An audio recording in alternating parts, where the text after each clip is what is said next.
Der var for længe siden en lille fattig dreng.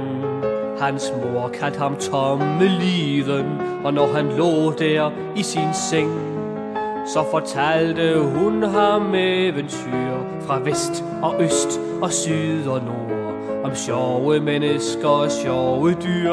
Og da drengen han blev stor, rev han den af, rev den af hele dagen lang. Han famlede hele dagen på sin kæmpe store stang.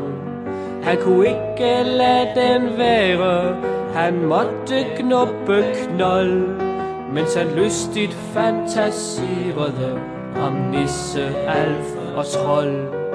At knuppe er at leve, det skrev han ganske vist. Og fra Oslo til Geneve, der filede han kvist. Hans hjerne, den var fyldt med snavs. Når børn ville høre eventyr, så sagde han, kom med store Claus, og viste dem sin tissefyr.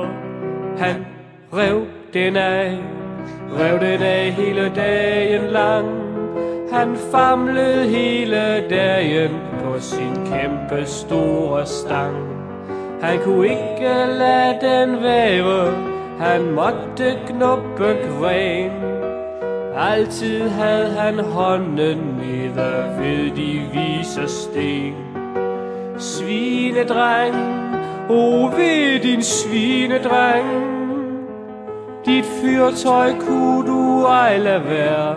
Tænkte du på kejseren i hans ganske nye klæder? Du rev den af, du rev den af, rev den af hele dagen lang. Du famlede hele dagen på din kæmpe store stang. Du kunne ikke lade den være, du måtte knuppe knold, mens du lystigt fantaserede om nisse, alf og trold.